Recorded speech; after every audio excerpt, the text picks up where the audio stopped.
drapeau sera liberté pour l'Afrique et pour toi, Mali.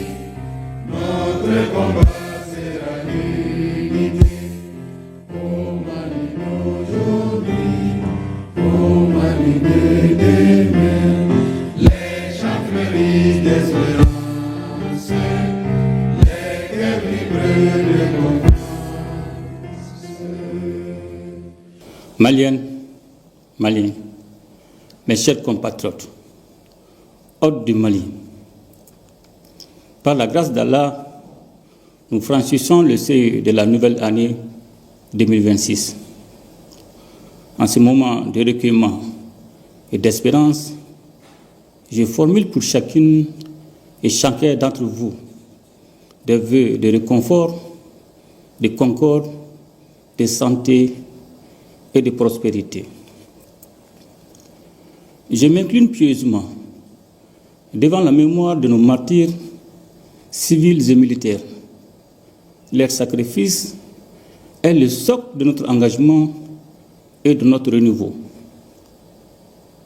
À nos blessés, aux familles endeuillées, la nation exprime sa solidarité indéfectible. Je voudrais également adresser ma compassion aux populations durement éprouvées par les sinistres survenus dans notre pays. Je formule le vœu que l'élan de solidarité nationale dans la dignité et l'entraide continue de soulager les peines et de relever les vies. Maliennes, Maliens, mes chers compatriotes,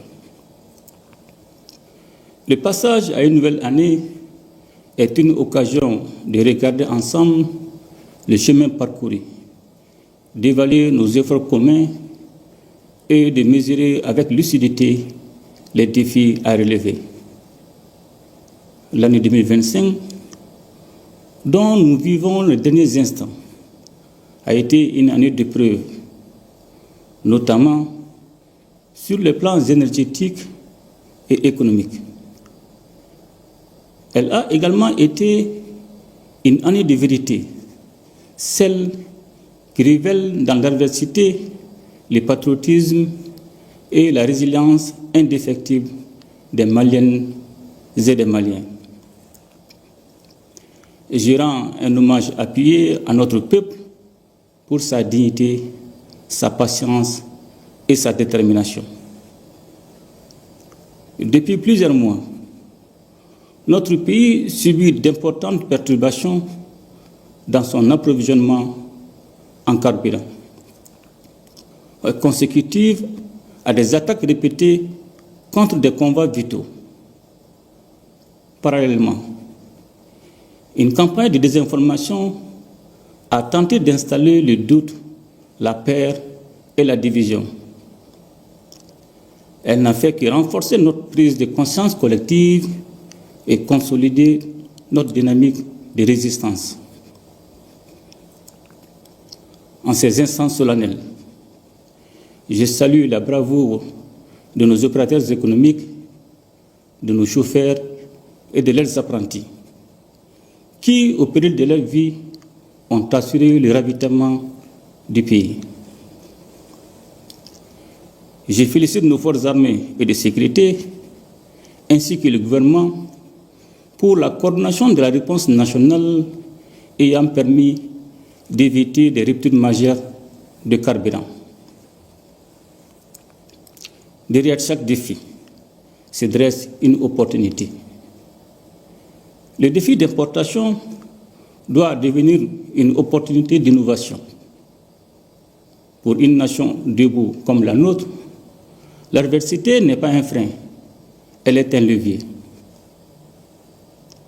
Maliennes, Maliens, mes chers compatriotes, face aux pressions, aux tentatives d'isolement et aux manœuvres d'influence, le Mali a fait un choix, celui de la souveraineté assumée. Là où certains attendaient la résignation, nous avons opposé la décision. Le temps de l'improvisation est révolu. Le Mali a fait le choix irréversible de rompre avec la navigation à vue.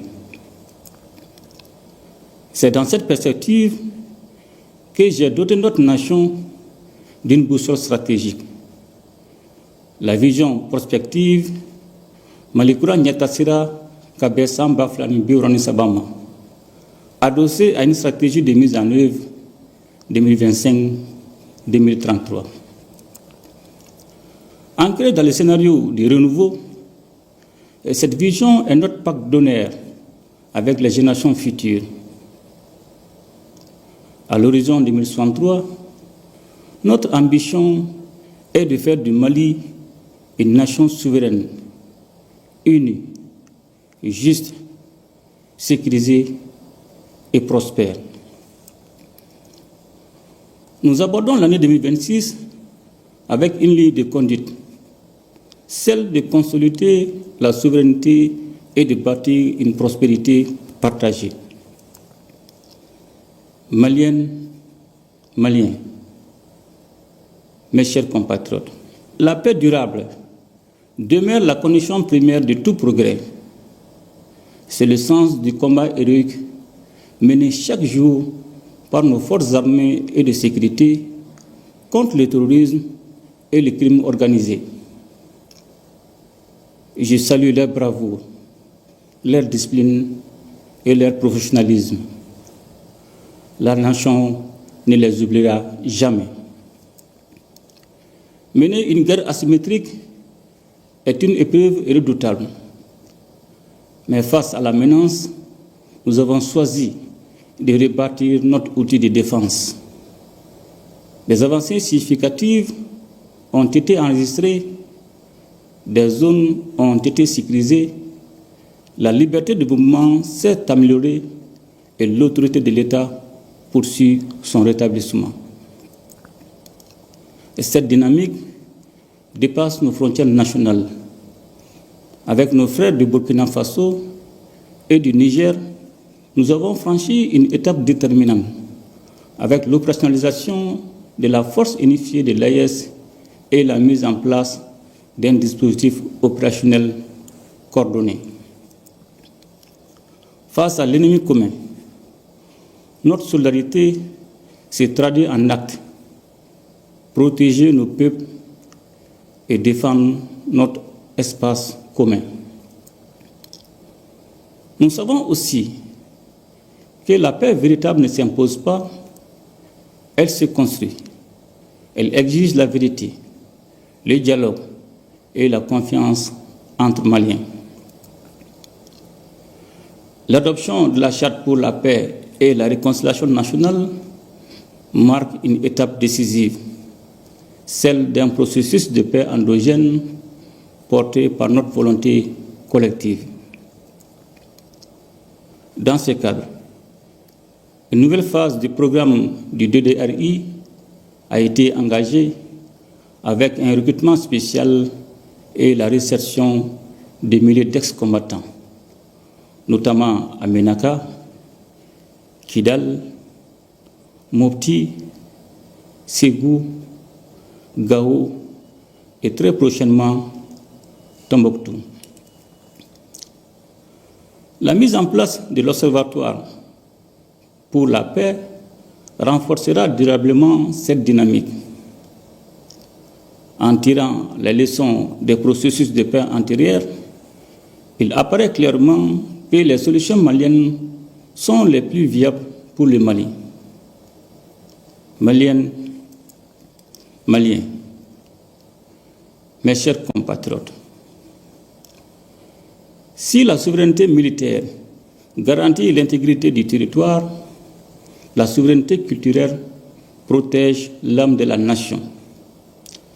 C'est la raison pour laquelle nous avons engagé une dynamique de renaissance culturelle et d'éducation aux valeurs, afin de renforcer durablement le vivre ensemble et de façonner le Mali d'un courant, un citoyen patriote, responsable et bâtisseur. L'officialisation de nos langues nationales et la valorisation de nos légitimes traditionnelles ne sont pas du folklore. Elles expriment un retour à notre essence. Cette renaissance consolide la cohésion sociale, renforce la paix et fait de notre culture un levier de rayonnement et de développement endogène. Maliennes, Maliens, mes chers compatriotes,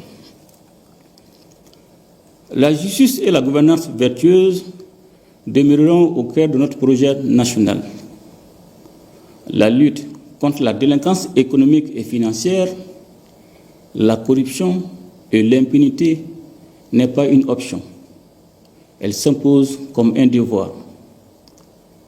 Le pôle national économique et financier et l'Agence nationale de recouvrement des avoirs saisis ou confisqués participent à l'affirmation de la règle que nul n'est au-dessus de la loi et que l'argent indûment soustrait à la nation doit obligatoirement revenir à la nation. Maliennes, Maliens, mes chers compatriotes, lors des assises nationales de la refondation, le peuple malien avait exprimé sa vive préoccupation face aux dérives et dysfonctionnements du paysage politique, susceptibles d'alimenter la mauvaise gouvernance.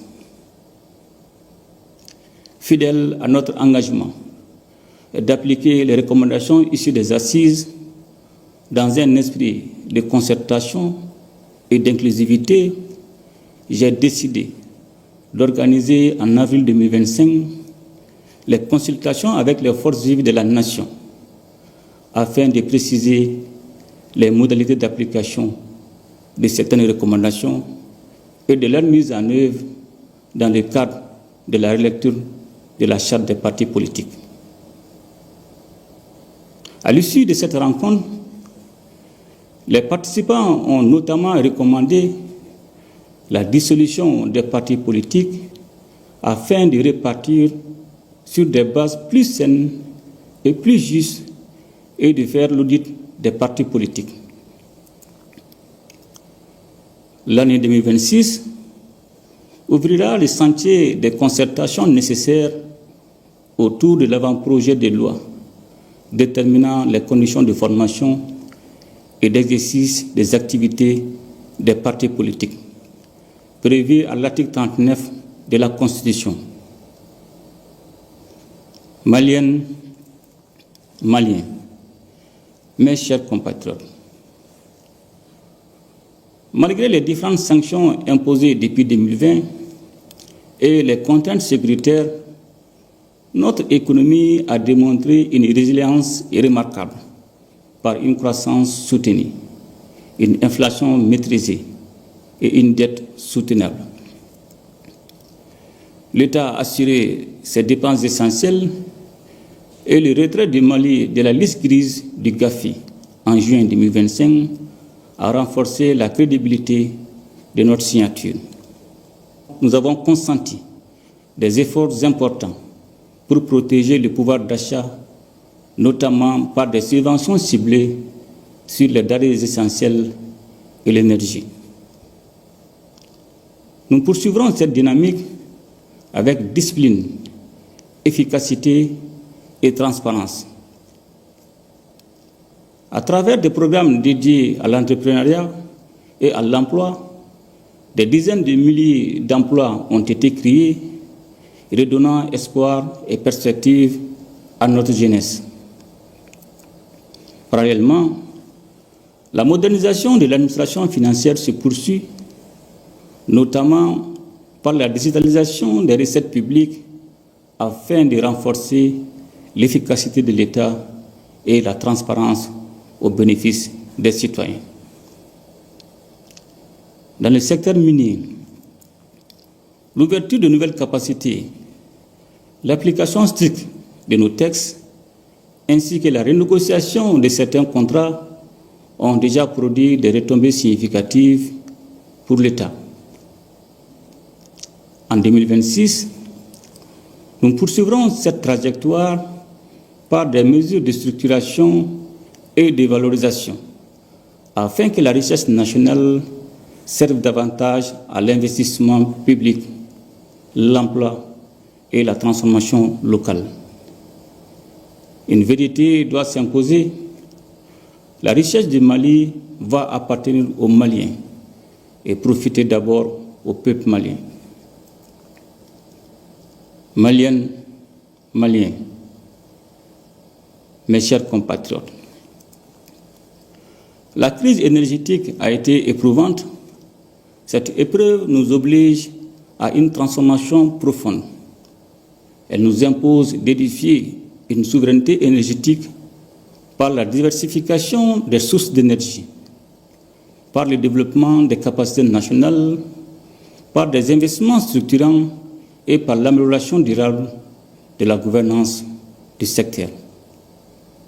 Elle nous impose aussi un sursaut productif en transformant nos matières premières sur place, en créant plus de valeur, plus d'emplois, plus de revenus, en faisant de nos défis une opportunité d'industrialisation. Maliennes, Maliens, mes chers compatriotes, la véritable richesse d'une nation, ce sont ses femmes et ses hommes, surtout sa jeunesse. C'est la raison pour laquelle nous plaçons le développement du capital humain au centre de notre action, en mettant l'accent sur la santé, l'éducation, la formation professionnelle et la promotion des compétences.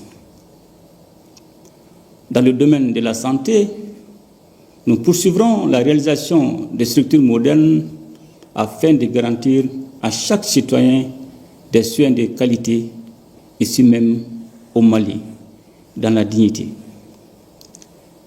Le projet présidentiel d'urgence hospitalière restera à cet égard un axe majeur de notre engagement.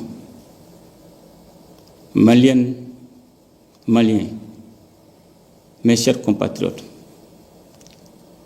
conformément à la vision Malikura Nyatasira Kabesamba Flani Bioron Sabama et à la stratégie nationale pour l'émergence et le développement durable 2024-2033, le gouvernement mettra en œuvre le projet de formation des ressources humaines mieux préparées et dotées de compétences reconnues, avec des programmes de construction et d'extension et de mise à niveau des infrastructures scolaires et universitaires. Maliennes, Maliens, mes chers compatriotes, l'année 2026 sera l'année de la consolidation, de la conquête du bien-être et du progrès. Je vous souhaite à chacune et à chacun une bonne et heureuse année 2026, dans un Mali apaisé, réconcilié, stable et prospère. Ensemble, nous ferons le Mali Koura, qu'Allah bénisse le Mali et protège les Maliens. Je vous remercie. À ton appel, Mali, pour ta prospérité, fidèle à ton destin, nous serons tous unis. Un but, une fois, pour une Afrique unie.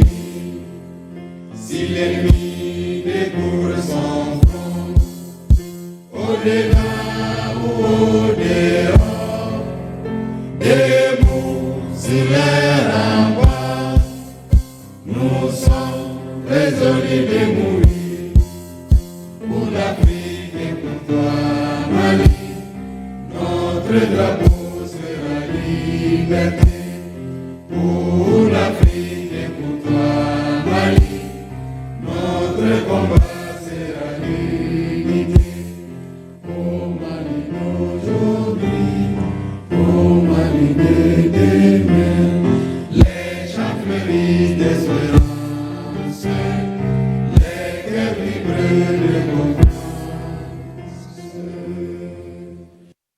Vous venez de suivre à l'instant l'adresse à